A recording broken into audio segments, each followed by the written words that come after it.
Welcome to my YouTube channel. વિદ્યાર્થી મિત્રો, આજે આપણે ધોરણ 9 ચેપ્ટર નંબર 7 એમાં સ્વાધ્યાય 7.1નો દાખલા નંબર 6 જોઈશું. શું કીધું છે? આપેલ આકૃતિમાં એસી બરાબર એ આપેલું જ છે. આકૃતિમાં એસી એને બરાબર એ છે અને એ બી બરાબર એડી. તો આપણે દર્શાવ્યું આ બે બરાબર છે. અને ખૂણો બી એ ડી એટલે આ ખૂણો અને ખૂણો EAC એટલે આ વાળો ખૂણો. એ બે કેવા કીધા છે? સમાન કીધા છે. તો આપણે BC અને DE બાજુ સમાન છે એવું સાબિત કરવાનું છે. તો જો આ ત્રિકોણ અહીંયા બને છે, એક ત્રિકોણ. આપણે કયો ત્રિકોણ બને? BCA બને. BCA.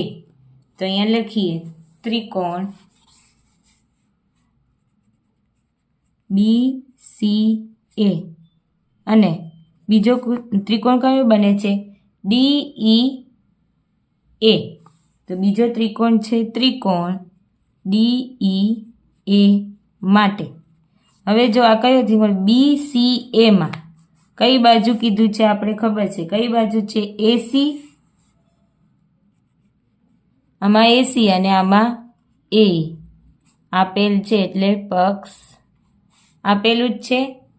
પછી આપેલું છે AB અને AD. તો AB આમાં બી આપેલું છે અને AD.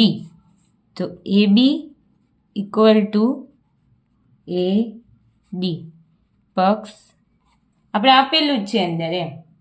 હવે આપણે ત્રીજું બાજુ શોધવા. પહેલાં તો આપણે બે બરાબર આપેલા છે. કયો ખૂણો? BAD. તો લખીએ ખૂણો BAD ઇક્વલ ટુ કયો ખૂણો આપેલો છે? EAC. તો ખૂણો EAC. હવે જો BAD આ વાળો ખૂણો છે અને EAC એટલે આ વાળો ખૂણો છે. હવે આ વચ્ચેવાળો આ જે ત્રિકોણ છે એ બચે છે. આપણે ત્રિકોણ ABC જોઈએ છે. તો એમાં બી આ આવે છે ત્રિકોણ અને ADE લખીએ તો બી આવે છે. તો આપણે એમાં આ ત્રિકોણ ઉમેરીએ. કયો ખૂણો ઉમેરીશું? આ જે વાળો ખૂણો છે કયો છે? DAC અથવા તો CAD. આ વાળો ખૂણો છે ને એ અંદર ઉમેરીએ બંને બાજુ. તો કયો? DAC એટલે આ વાળો ખૂણો DAC. એવી જ રીતે આ બાજુ બી DAC. હવે જો શું કીધું છે? પેલું આપણે BAD અને DAC. તો આખો ત્રિકોણ થઈ ગયો. કયો થયો? BCA થયો ને?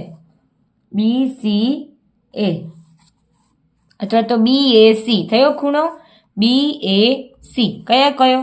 BAD આ વાળો ખૂણો અને DAC તો આખો ખૂણો થયો. કયો થયો? BAC. તો લખીએ ખૂણો BAC ઇક્વલ ટુ હવે અહીંયા શું છે? EAC. તો આ ખૂણો અને બીજો કયો કીધો છે? DAC. તો એનાથી આખો ખૂણો બને છે. કયો બને છે? DAE ખૂણો બને છે. DAE. પરિણામ નંબર 1 આપી દઈએ. હવે જો આ બે ત્રિકોણ છે એમાં આવે છે બંને ખૂણા. તો આપણે લખીએ ખૂણો BAC ઇક્વલ ટુ ખૂણો DAE. પરિણામ 1 પરથી. હવે આ કયું થયું? બાજુ, આવી બાજુ અને આ થયો ખૂણો. આપણે ત્રિકોણમાં જોઈએ તો જો અહીંયા શું આવશે? બાજુ, આ ખૂણો અને આ શું થઈ? બાજુ. એવી રીતે બાજુ, આ ખૂણો અને આ શું થઈ? બાજુ. તો કઈ શરત મુજબ? તો બા મુજબ.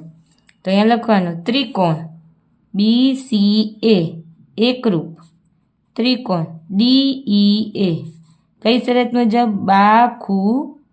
બા મુજબ. હવે જ્યારે આ બે ત્રિકોણ એકરૂપ છે તે એને અનુરૂપ જે બી બધા અંગો એ બી શું થાય? અનુરૂપ. તેથી અહીંયા લખી દઈએ BC equal to DE CP CT મુજબ.